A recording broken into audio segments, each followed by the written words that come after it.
ठीक है, इस सेशन में हमने एक्चुअली लास्ट सेशन में क्या देखा था कि डेटाबेस में से रिकॉर्ड फेच कर लिया था, बस हम शो करने वाले हैं अभी हमारे HTML पेज के ऊपर। ठीक है, एक बार मैं मेरा प्रोजेक्ट जो है वो रन कर देता हूँ। पाइचार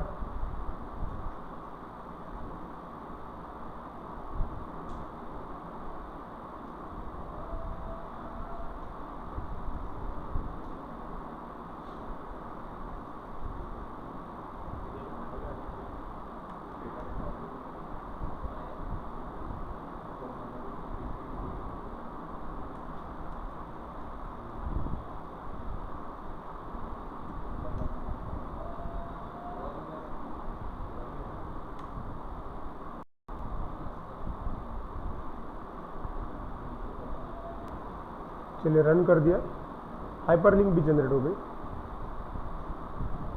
चलिए एक बार एडमिन को लॉगिन कर लेते हैं। एडमिन का पेज आया, यूजर नेम पासवर्ड टाइप किए और लॉगिन बटन पर क्लिक किया। कंपेयर हुआ, आगे बढ़ा, ऐड कल करके दिखा था, अब हम कर रहे हैं शो का भी हम लिंकिंग कर चुके थे ऑलरेडी। अगर क्लिक किया तो एक अच्छा सा टेबल यहाँ पे आ जाता। ये टेबल कैसे लिया था ये हम लास्ट सेशन में देख चुके। अब हमारे पास इस पेज के ऊपर डेटा भी प्रेजेंट है, बस करना ये है कि वो डेटा जो है वो इस टेबल के फॉर्म में अरेंज कर देना है। ये डेटा जो है अभी ये डमी डेटा है, राइट? ठीक है, ओके, अरेंज कर देते हैं। फिर एक बार हम कोड में क्या किया था वो देख लेते हैं। चलिए कोड में आते हैं। लास्ट टाइम हम कुछ स्टेप्स देख रहे थे, राइट? ओके,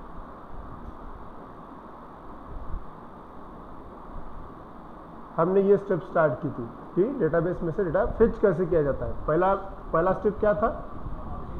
ऑब्जेक्ट ऑल का इस्तेमाल करके सभी के सभी रिकॉर्ड पहले फेच कर लो, करेक्ट? तो हमने एक्स नाम के एक ऑब्जेक्ट बनाया और उसके अंदर हमने सभी रिकॉर्ड हमारे फेच कर लिए हैं। देखो यहाँ पे डेटाबेस में से मॉडल थ्रू हमने एक्स नाम के ऑब्जेक्ट में सभी रिकॉर्ड फेच कर लिए हैं और उसका कोड हमने यहाँ पे लिखा हुआ है, दिख रहा है आपको? करेक्ट, ये लास्ट सेशन का ही कोड है। अच्छा, उसके बाद में क्या कर रहा था? हाँ, ये जो ऑब्जेक्ट है मतलब एक्स के अंदर सारे रिकॉर्ड्स है, वो रिकॉर्ड्स कहाँ शो कर रहे हैं तुमको? हाँ, मतलब पेज के ऊपर शो करना है। तो पेज के ऊपर भेजने के लिए ये लिखते हो हम हमेशा रिक्वेस्ट रेंडर और उस पेज का नाम। उस पेज के नाम के साथ में हमने एक वेरिएबल अटैच किया हुआ है, उसका नाम है EMP लिस्ट। ठीक है, और इस EMP लिस्ट का डेटा, इस EMP लिस्ट में डेटा किसकी वजह से जा रहा है? एक्स की वजह से जा रहा है। ठीक है, अब करना सिर्फ इतना है, ये EMP लिस्ट मतलब कहाँ पे प्रेजेंट है? हमारा जो आउटपुट है यहाँ पे ऑलरेडी वो आ चुका है। ठीक है, बस उस EMP लिस्ट के अंदर काफी सारे रिकॉर्ड्स हैं और उस रिकॉर्ड को हमें वन बाय वन बाहर निकालना है। समझ में आ रहा है? अब वो जो EMP लिस्ट है एक प्रकार का कलेक्शन है, ठीक है, और कलेक्शन में से अगर कुछ भी इंफॉर्मेशन बाहर निकालनी है तो हम निकाल सकते हैं बाय यूजिंग लूप। ठीक है, मैंने आपको लूप पढ़ाया था, फॉर लूप याद है? चलिए अभी फॉर लूप का इस्तेमाल करना है। कैसे करते हैं हम फॉर लूप का इस्तेमाल? फॉर, ओके, एक वेरिएबल लेते हैं, राइट, जिसके अंदर डेटा रीड आने वाला है। वेरिएबल नहीं, इन नाम का कीवर्ड रहता है और उस कलेक्शन का नाम रहता है जिसके अंदर से डेटा उठाना है, बराबर? और तुम लोग कोलन देते हो और फिर जो भी काम करना है वो, ये एक जनरल सिंटैक्स है फॉर लूप का, करेक्ट? अब यही चीज हमें करनी है, लेकिन कहाँ पे? उस पेज के ऊपर करना है जिस पेज के ऊपर डेटा लाना है। अब देखो जेंगो के अंदर कई बार ऐसी सिचुएशन आती है कि हर बार सभी कोड व्यू में ही लिखा करता है, ऐसा जरूरी नहीं है। अभी जो सिचुएशन आई, तो इस सिचुएशन में ऐसा है कि हमारा पास डेटा जो प्रेजेंट है वो इस पेज के ऊपर प्रेजेंट है और उस डेटा को हमको यहाँ पे इस्तेमाल करना है, वो भी लूप लगा के। ठीक है, अब लूप वाला जो है वो कोड है। अब तक के हमने जो चीज देखी उसमें कभी भी कोड लिखते वक्त हम कहाँ लिखते थे? व्यू के अंदर लिखते थे। लेकिन कई बार ऐसा सिचुएशन आएगा कि डिजाइन फेज के अंदर भी आपको कोड लिखने की जरूरत गिरती है। तो वो भी फीचर इसके अंदर है। अब वो कोड लिखते कैसे वो देख लेते हैं, ठीक। अच्छा, एक काम करते हैं, इतना तो क्लियर है कि मुझे किसका इस्तेमाल करना है, फॉर लूप का इस्तेमाल करना है। और कहाँ पे इस्तेमाल करना है, ये वाला जो मेरा शो एम्प्लॉय वाला पेज है यहाँ पे यूज करना है। क्लियर, ठीक। अब एक काम करता हूँ, इसको मैं एग्जाम्पल में कन्वर्ट करता हूँ। अगर मैंने आपको बोला कि एक काम करो, इस फॉर लूप को सचमुच में कोडिंग थ्रू करके बताओ, तो हम कैसे लिखते थे, हम ऐसे लिखते थे, फॉर एक वेरिएबल ही चाहिए ना, n नाम का एक वेरिएबल ले लो, इन, और डेटा पूरा का पूरा कहाँ से आने वाला है, emp लिस्ट करके हमने एक वेरिएबल बना के रखा। ये लिस्ट वेरिएबल मतलब कौन सा, ये व्यू के अंदर था, ये वाला है, ओके।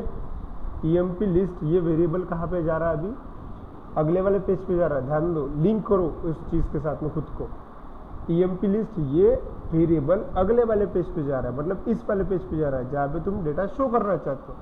लेकिन मैंने आपको ये बोला हुआ है कि ये emp लिस्ट एक डिक्शनरी वेरिएबल, उसके अंदर एक नहीं काफी सारे रिकॉर्ड्स हैं, और किसी एक बंदे का एक फील्ड नहीं है, बंदे का एम्प्लॉय आईडी, नाम, mobile number, email ID, salary, designation, इन सभी चीजों का ध्यान रखना पड़ेगा, ठीक है, ओके।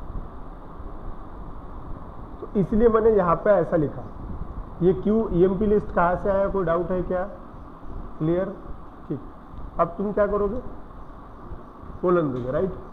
कोलन दोने के बाद तुमको ये पता है कि n के अंदर जो है वो पूरे के पूरे रिकॉर्ड्स है, करेक्ट है ना।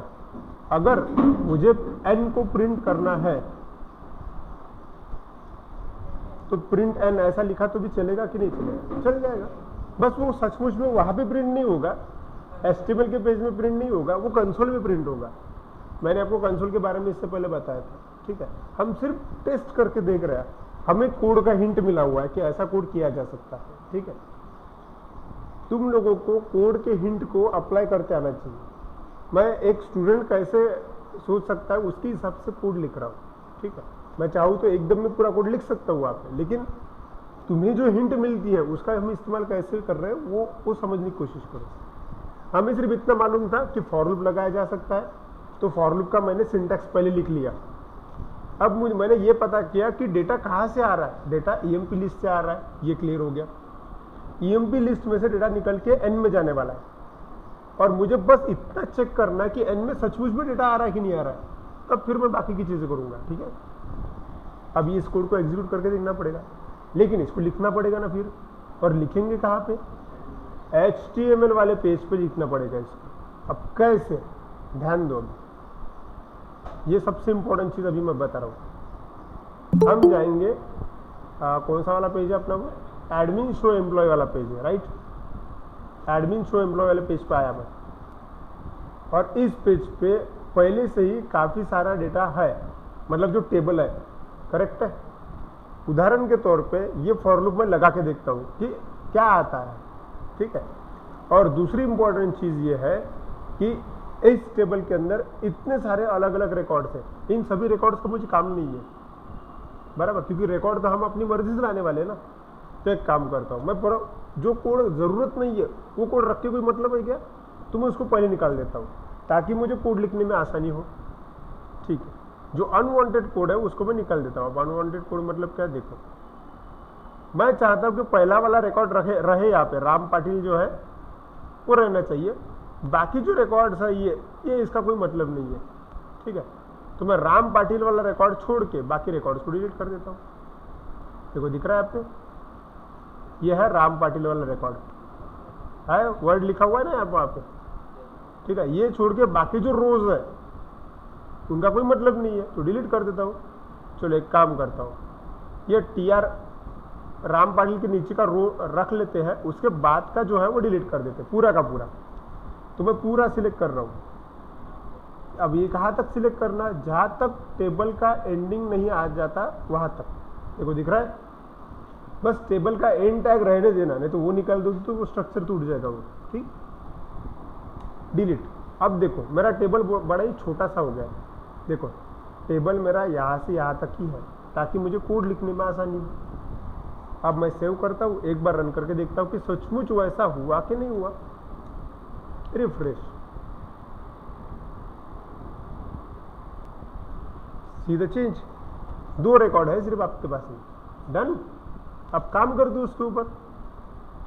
पहले तो मुझे वो कोड जो है वो एग्जीक्यूट होता कि नहीं वो देखना है, तो कोड लिखना पड़ेगा ना वहां पे। एक काम करते हैं, अब कोड लिखना कहाँ पे लिखना पड़ेगा?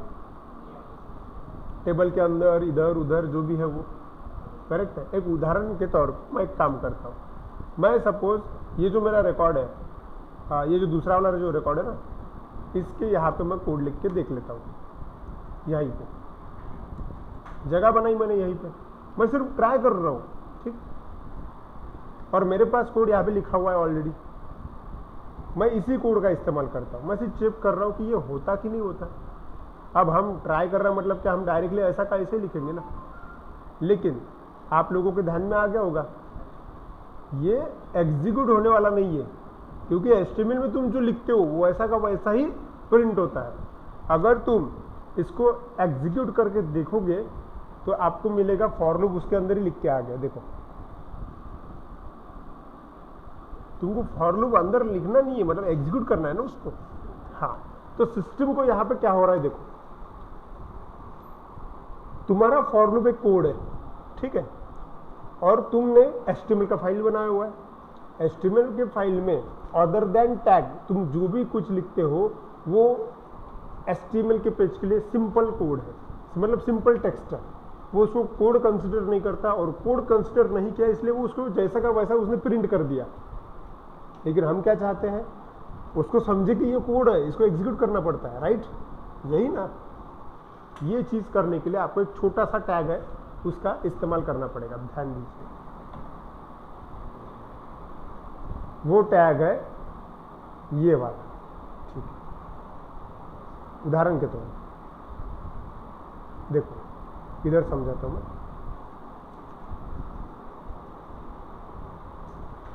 कर्ली ब्रेस % और % कर्ली ब्रेस, इसके बीच में तुम जो कुछ भी लिखोगे वो कंसिडर किया जाएगा कि ये कोड है, ठीक है।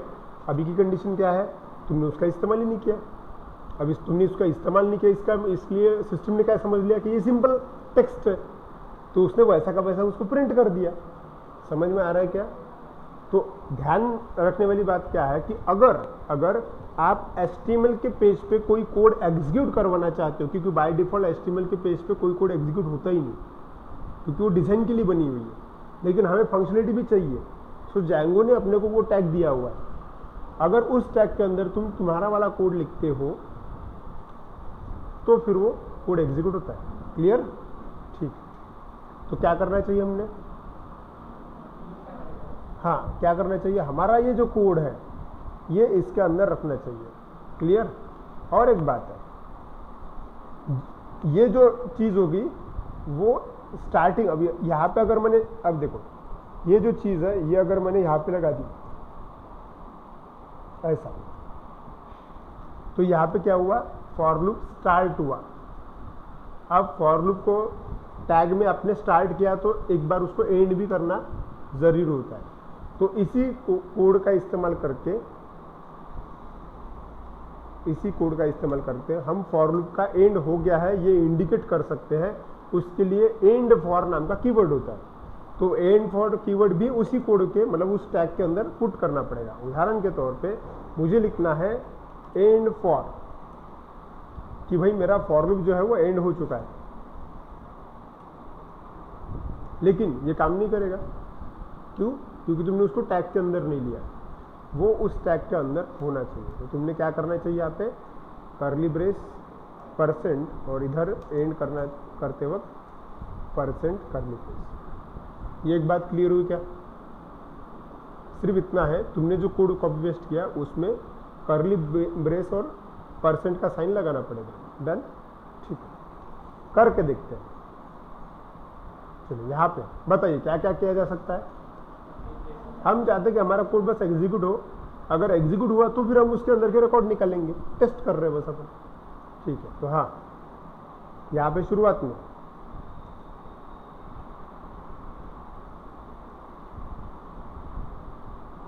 कर्ली ब्रेस, चलो यहाँ कर्ली ब्रेस परसेंट और एंड में परसेंट कर्ली ब्रेस, ये स्टार्ट हुआ और फॉर लूप यहीं पे नीचे एंड हो रहा है बराबर प्रिंट के बाद में। तो यही मैं वो करके देखता हूँ। मैं सिर्फ चाहता हूँ कि मेरे रिकॉर्ड आते हैं कि नहीं आते हैं, बस इतना टेस्ट करके देखना है। Percent and for curly, done, ठीक है। सेव करके देखते हैं और रन करके देखते हैं कि क्या आउटपुट आता है।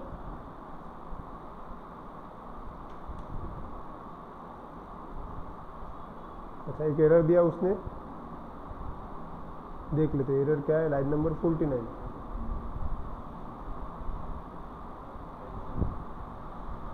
एक गलती हो गई यहाँ पे, कोलन जो है कोलन नहीं चाहिए, सेव, ठीक है। अब रन करके देखते हैं। सिर्फ रिकॉर्ड आते हैं क्या? अब रिकॉर्ड रैंडम फॉर्मेट में आ जाएगा। अब रिकॉर्ड कैसे भी आओ, अगर दिख गए इसका मतलब हम उसको लिस्ट में ला सकते हैं।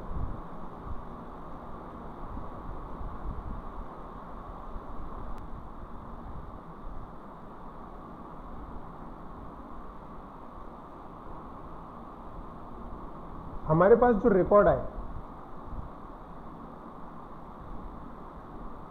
उस रिकॉर्ड में हमारे पास जो वेरिएबल था उस वेरिएबल का नाम था n, राइट। n नाम का वेरिएबल था और n नाम के वेरिएबल के अंदर कलेक्शन में का पूरा डेटा आ रहा है। जब हमने n को प्रिंट करके देखा तब वो सिर्फ आईडीज दे रहा था, करेक्ट है।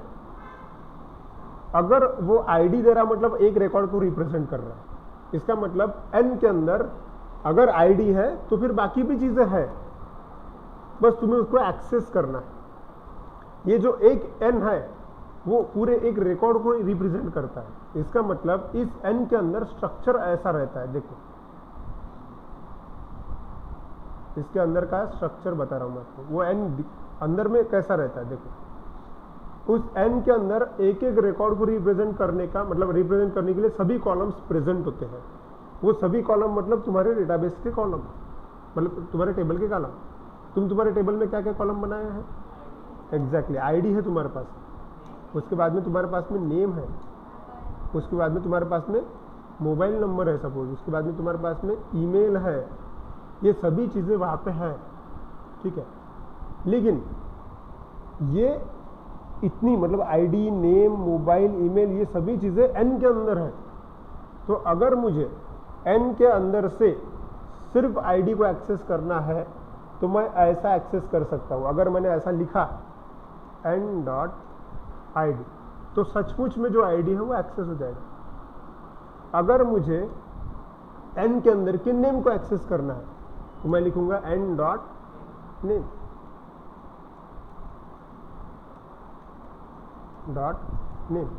तो n के अंदर जो करंट रिकॉर्ड है उसका नेम सचमुच में एक्सेस हो जाएगा। ऐसा ही मैं n डॉट किसी को भी एक्सेस कर सकता हूं, मोबाइल, तो सचमुच में मोबाइल नंबर आ जाएगा। समझ में आ रहा है? तो इसका इस्तेमाल करके देखते फिर, ठीक है। पहले तुमने क्या किया, सिर्फ n प्रिंट होता है क्या इतना देखा, वो प्रिंट हो रहा है। लेकिन इस बार मैं क्या करना चाहता हूँ, मैं ये चाहता हूँ कि n के अंदर जो वैल्यू है वो मुझे मिलती है क्या, ठीक है। ओके, करके देखते हैं। चलिए यहाँ पे आईडीज मिल रही है। एक काम करता हूँ, वापस आता हूँ यहाँ पे और मैं यहाँ पे ऐसा लिखता हूँ n.name। इसका मतलब क्या है कि n जब भी प्रिंट होगा उसने नाम लाना चाहिए। करके देखते सच में होता क्या है। सब सेव किया और रन किया, देखो ये सभी एम्प्लॉयज के नाम है, राइट। मतलब डेटा आ रहा है, बस उसको भी सही तरीके से शो करना है। मतलब तुम्हारे दिमाग में ये आया कि अगर n को लेके मैं किसी भी कॉलम को कॉल करूं तो वो कॉलम का डेटा आता है। तो तुमको क्या क्या चाहिए, तुमको आईडी चाहिए और नेम ही चाहिए, बस दो ही चीजें चाहिए तुम लोग को, बराबर ना, करेक्ट है। तो कर सकते हैं अपन n.id लिखा तो आईडी प्रिंट हो जाएगा, एन डॉट नेम लिखा तो नेम प्रिंट हो जाएगा, और क्या सही है, करके देखते फिर। डन। ये था मेरा डमी कोड, ट्राई, मतलब मैं ट्राई कर रहा था कि ये होता कि नहीं होता। जब हम बड़े बड़े प्रोजेक्ट्स लेते हैं, कोई ऐसी फंक्शनलिटी होती है वो जो मुश्किल लगती है और वो हमको डाउट होता है कि वो हमसे होगा कि नहीं होगा, तो हम ऐसा छोटा सा कोड कहीं लिख के देखते हैं कि ऐसा मेरे दिमाग में आइडिया है और ये होगा कि नहीं होगा। तो अभी जो किया मैंने वो टेस्टिंग वाला कोड है, छोटा सा, कि ये काम हो सकता है कि नहीं हो सकता मुझसे। मुझे आउटपुट आ रहा है, इसका मतलब अब हो सकता है। अब बस उसको सही जगह पे वो कोड लगाना है। ठीक है, करके देखिए। ओके,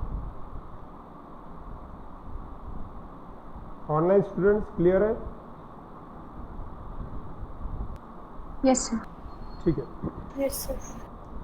बस इस फॉर लूप को भी सही जगह लगाना है। ठीक है, आपको क्या लगता है, देखो आपके पास सामने कोड है, ठीक है, ये जो एन डॉट नेम है, ये चीज कहाँ चाहिए थी? जहां पे अपना नाम वाला कॉलम है वहां पे चाहिए थी, बराबर नहीं क्या? अब एक काम करता हूं, मैं इस कोड को अब यहां से निकाल लेता हूं, मतलब ये मेरा टेस्टेड कोड है, बराबर, और मैं दूसरी जगह पे रख देता हूं। ठीक है, यहां पे रखा मैं, ये मेरा एकदम टेस्टेड कोड है जो काम कर रहा है। एन डॉट नेम मैंने जहां पे भी लिखा है वहां पे क्या आ जाता है? नेम आ जाता है। तो मैंने ये एक लाइन किधर लिखना चाहिए ऐसा लगता है आपको? जहां पे नेम है, राम पाटिल लिखा हुआ ना तुम लोगों ने एक जगह पे है, यहाँ पे अगर मैंने वो चीज डाल दी तो वहां पे सिर्फ नाम ही आने वाला है, बराबर। करके देखते फिर। हाँ, और एक चीज, ये एन डॉट नेम तभी काम करेगा अगर उसके ऊपर वाली लाइन फॉर लूप वाली हो तो। सही है, इसका मतलब क्या है? हाँ, ये वाली लाइन पहले मुझे ऊपर लेना पड़ेगा कहीं तो भी, करेक्ट।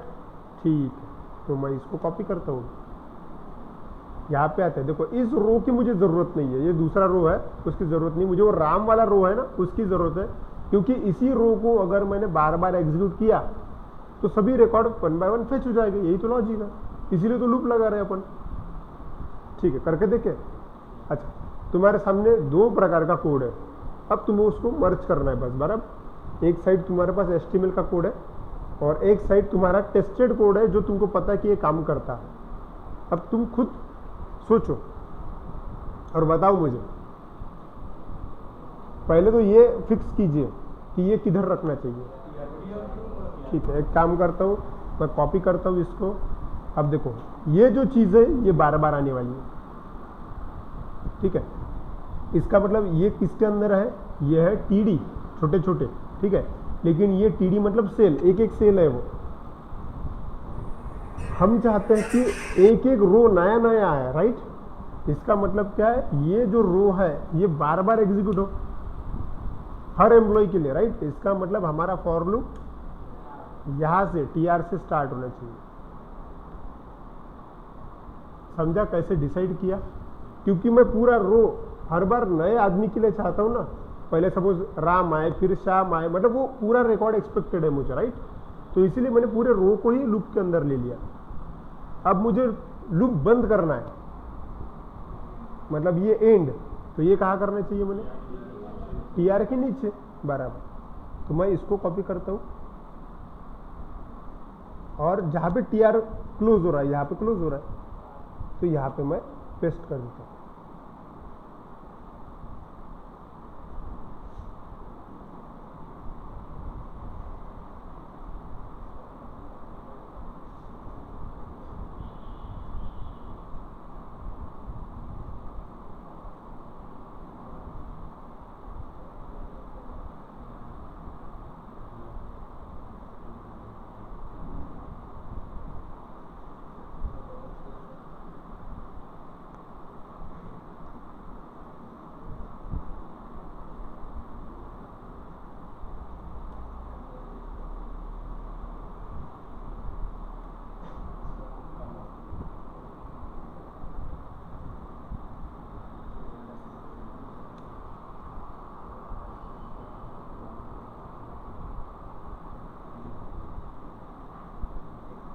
ठीक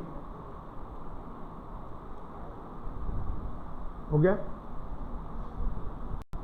इनको लिखो, जो रो मुझे बार बार चाहिए था वो रो मैंने लिया, राम पाटिल। और सपोज अब ये राम पाटिल मतलब पहला रो अपना राम पाटिल नहीं चाहिए था, वो आईडी चाहिए था, राइट ना। तो एक काम करते हैं, तो आईडी कैसे आने वाला है, एन डॉट आई से आ जाएगा, राइट।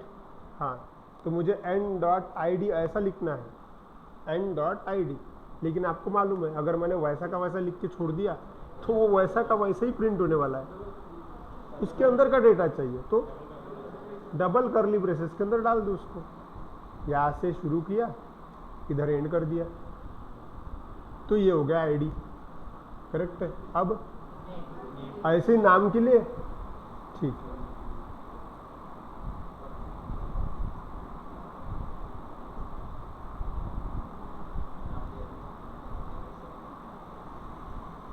फिर से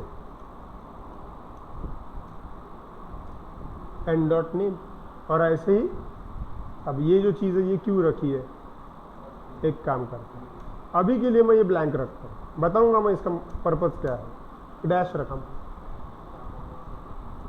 सेव किया, अब मैं इसको रन करके देखता हूँ।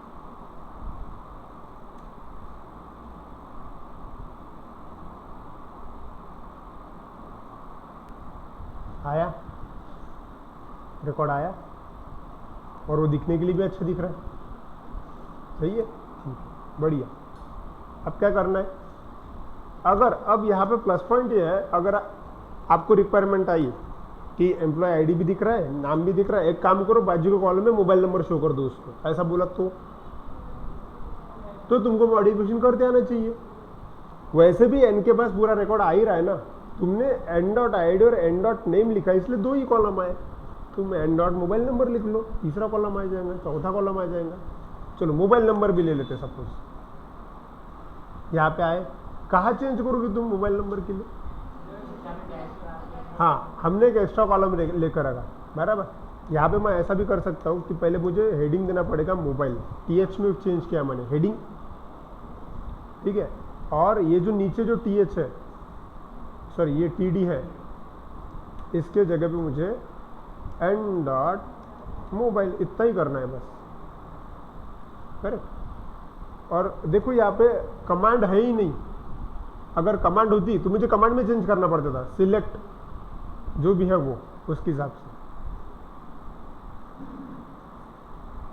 रिफ्रेश करके देखो, मोबाइल नंबर आ गया, डन। समझ में आ रहा है कि नहीं आ रहा है, क्या हो रहा है उसके अंदर। और ये कैसे किया, ये चीज करने के लिए हमने आज तीसरी स्टेप देखी। तीसरी स्टेप पे हमने फॉर लूप लगाना था। फॉर लूप लगाना तुमको कोर पाइथन के वजह से पहले से पता है, ठीक है, कि फॉर लूप कैसे लगाते हैं। लेकिन अभी जो कंडीशन थी, ये फॉर लूप डिजाइन फेज में लगाना था, डिजाइन एचटीएमएल में था।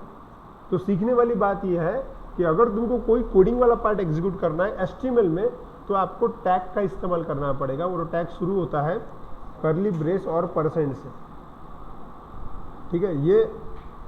यही इसकी इंपॉर्टेंट चीज़ है, और मुझे 90% ऐसा डाउट है कि ये तुम भूल जाओगे, ठीक है, क्योंकि ये होता ही है वैसे, ठीक है। डन, यहाँ तक के पहुंचे।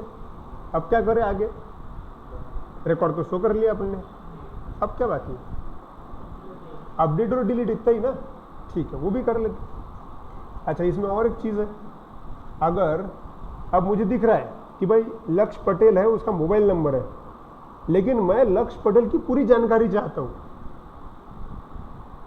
लक्ष्य पटेल का पूरा डेटा देखना है मुझे, तो मैं यही कहीं पे भी क्लिक करूंगा ना, ऐसा कुछ ऑप्शन होना चाहिए था वहां पर, राइट। तो यहां पे मुझे बाजू में व्यू करके छोटा सा हाइपरलिंक चाहिए, समझो मैं क्या बोल रहा हूं। और सिर्फ मुझे यहां नहीं चाहिए, वो हर जगह चाहिए कि मैं किसी की भी इंफॉर्मेशन कभी भी देख पाऊं, करेक्ट है। अगर यहाँ पे व्यू पे ऊपर मैंने क्लिक कर दिया तो उसका पूरा रिकॉर्ड आना चाहिए, राइट, ठीक है, उसका पूरा रिकॉर्ड लाना बात की बात है। पहले व्यू की हाइपरलिंक कैसे लाएंगे वो सोचो, कैसे करोगे तुम लोग। ये तुम्हारा देखो, तुमको व्यू वाली हाइपरलिंक लाने के लिए और एक कॉलम की जरूरत है यहाँ पे, करेक्ट है, और ये तुम्हारे आगे कोड है। कहाँ चेंज करोगे बताओ जरा। एक टीएच कॉलम चाहिए, मतलब एक टीएच ऐड करो, राइट। ठीक है, तो एक काम करता हूँ, मोबाइल को ही कॉपी करता हूँ, नीचे पेस्ट कर देता हूँ, और यहाँ पे मैं एक ऐसा वर्ड लिख देता हूँ मैं, एक्शन। एक्शन मतलब बस एक हेडिंग डाल दिया मैंने कि हम क्या करने वाले हैं, ठीक है। सेव किया, और इतना ही चेंज इधर कहीं दिखता क्या वो देखते हैं।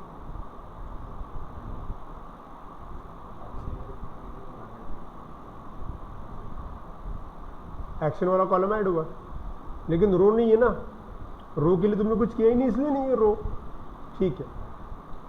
तो रो डाल देते हैं, तो कहाँ पे, मतलब एक्स्ट्रा टीडी डालना पड़ेगा, बराबर। चलो यहाँ पे एक्स्ट्रा टीडी चाहिए, टीडी, और उसके अंदर क्या चाहिए, हाँ हाइपरलिंक चाहिए, वो भी कौन से नाम से, व्यू। व्यू नाम होना चाहिए, वर्ड होना चाहिए। तो फिर क्या लिखोगे बताइए, एंकर टैग का इस्तेमाल करना पड़ेगा। कैसे होता है एंकर टैग, हम लिखेंगे HREF ऐसा कुछ तो भी, राइट। HREF में एक्चुअली पेज का नाम देना पड़ता है। अभी के लिए मैं कौन से पेज पे जाऊंगा ये डिसाइडेड नहीं है, तो मुझे वो ब्लैंक रखना है। तो ब्लैंक रखने के लिए हम हैश नॉर्मली इस्तेमाल होता है, हमेशा याद रखना, ठीक है। और मैंने मेरा जो एंकर टैग है उसको बंद कर देना है, ठीक है। तो मैंने बंद कर दिया, लेकिन उसके अंदर कुछ लिखना पड़ेगा ना। हाँ, तो क्या लिखना है, जो भी वर्ड डालना है वो उस टैग के भीतर डाल दो। तो मैंने व्यू वर्ड डाल दिया और सेव कर दिया। चलिए रन करते हैं, आया, देखो। ये ऐसी वाली चीज़ आपने कई बार देखी होगी, कहीं ना कहीं वेबसाइट्स में देखी होगी कि भाई टेबल दिखता है, उसमें आगे ही व्यू या फिर कुछ तो भी ऑप्शंस होते हैं, वो तो कैसे लाते हैं या ऐसे लाते हैं, ठीक है। कोई डाउट यहाँ तक के, ऑनलाइन स्टूडेंट्स कोई डाउट है ये व्यू कैसे लाया?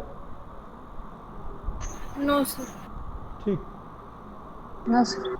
अब क्या होना चाहिए, उदाहरण के तौर पे लक्ष्य पटेल का रिकॉर्ड देखना है, तो कहाँ क्लिक करेगा एडमिन, व्यू पे क्लिक करेगा ना, और वो जैसे ही व्यू पे क्लिक करेगा क्या होना चाहिए, एक नया पेज आना चाहिए, उसके अंदर लक्ष्य की इंफॉर्मेशन आनी चाहिए पूरी की पूरी, बराबर। ठीक है, कर सकते ये चीज़। क्या करना पड़ेगा, पहले तो एक पेज से दूसरे पेज में जाने का कोड लिखना पड़ेगा, वो डिसाइड करना पड़ेगा कि व्यू के ऊपर कौन से पेज पे जाना चाहिए, बराबर, और उस पेज को डेवलप करना पड़ेगा और उसके रिकॉर्ड शो कर देना है, करेक्ट। ठीक,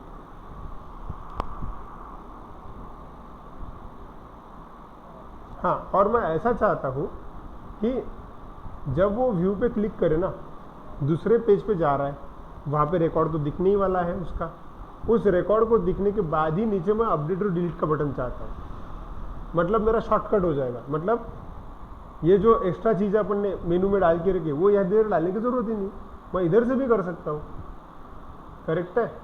ठीक है, मतलब एक ही पेज पे सिलेक्ट, अपडेट और डिलीट तीनों चीज़ होनी चाहिए, ठीक, कर सकते ये।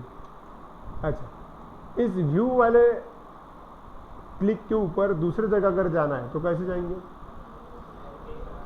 एक पेज तो बनाना पड़ेगा कि पहले डिसाइड करना पड़ेगा वही कौन से पेज पे जाना है। अब पेज बनाना मतलब क्या, टेम्पलेट में जाना पड़ेगा, ठीक है। चलो चलते हैं फिर टेम्पलेट में।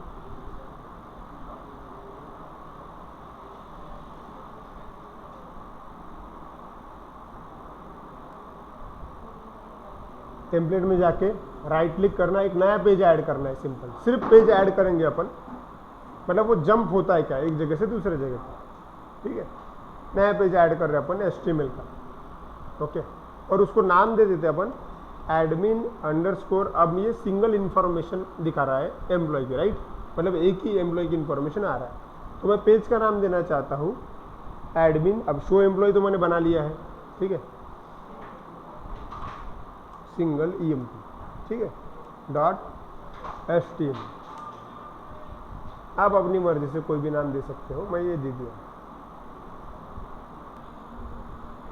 अब इस पेज के ऊपर एडमिन डैशबोर्ड करके पेज है, उसका कोड कॉपी पेस्ट कर लेते। कोड को सिलेक्ट किया, कॉपी किया और सिंगल एम्प्लॉय वाले पेज पे जाके बस उसको मैंने पेस्ट कर दिया। डन। अच्छा, बस इसको नाम दे देते अपन, वेलकम एडमिन। जहाँ पे है वहाँ पे मैं इंफॉर्मेशन शो कर दूंगा। ठीक है, एम्प्लॉय इंफॉर्मेशन ऐसा लिख ला, एम्प्लॉय इंफॉर्मेशन। डन। लेकिन ये पे जाना चाहिए ना, तो व्यू में एंट्री करनी पड़ेगी, यूआरएल में एंट्री कर बना लेते। फिर चलो कहाँ जाएंगे हम, व्यू में जाएंगे। आए यहाँ पे क्या करोगे, डेफिनेशन बना लोगे। डेफिनेशन क्या, एडमिन अंडरस्कोर सिंगल ईएमपी, बराबर।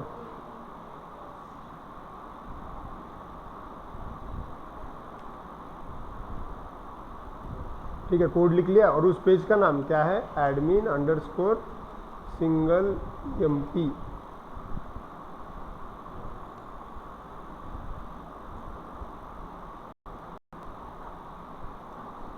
.html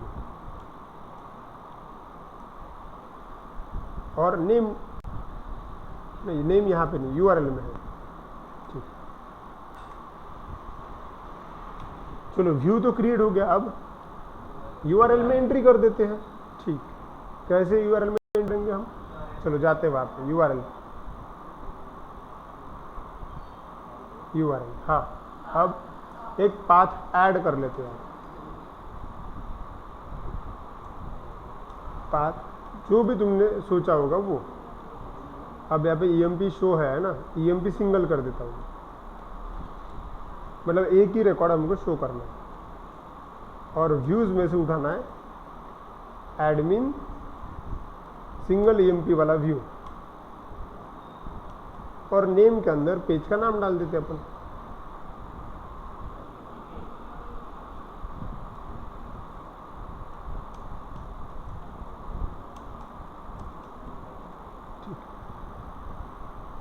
done. अब बस एक चीज बाकी है, उस व्यू के ऊपर क्लिक करने के बाद इस एंड पॉइंट पे वो आना चाहिए, एंकर टैग पे जाना पड़ेगा और ये वाला एंड पॉइंट देना पड़ेगा। चलो जाते हैं एंकर टैग में। कौन सा पेज है वो, शो एम्प्लॉय वाला पेज है, जहाँ पे तुमने एंकर टैग लेके रखा, राइट, ये है वो। तो इस बार क्या लिखेंगे अपन, हाँ, जो भी आपने अभी एंड पॉइंट बनाया है वो वहां पे डाल देते।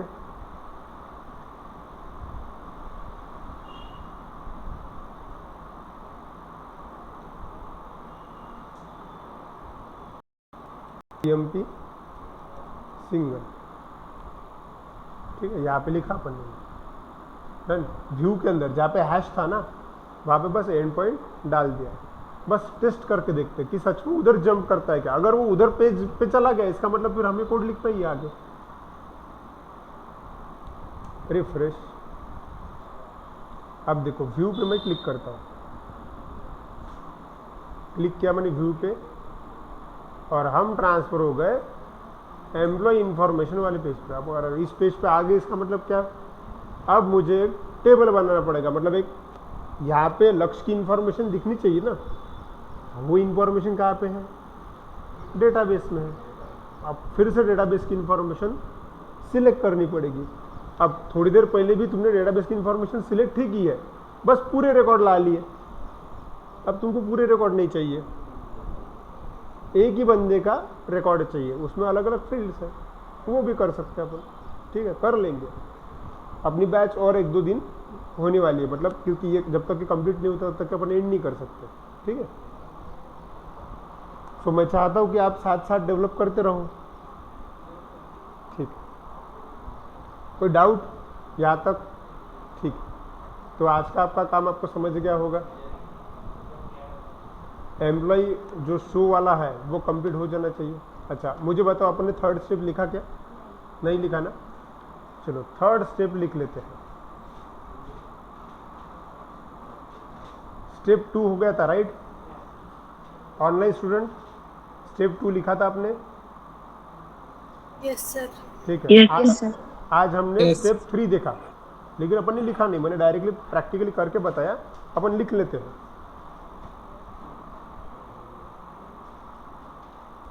चलिए लिखिए स्टेप 3, और आपका स्टेप 3 ये था, use for loop to get all records from dictionary. Dictionary variable आपके पास में पहले से ही था, और उससे आपको फॉर लूप का इस्तेमाल करके पूरे रिकॉर्ड चाहिए थे, और ये करने के लिए आपने इस प्रकार का कोड लिखा है, और वो नीचे का डायग्राम भी लिखना जरूरी है। स्टेप 2 वहाँ से फॉर लूप, और फॉर लूप में से वेब पेज। लिखने के बाद बताइएगा।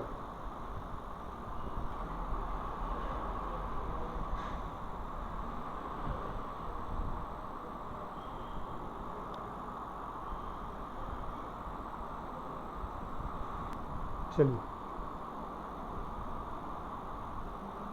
ठीक है। कोई doubt? Online students, any doubt? No sir. No, sir. Thank you.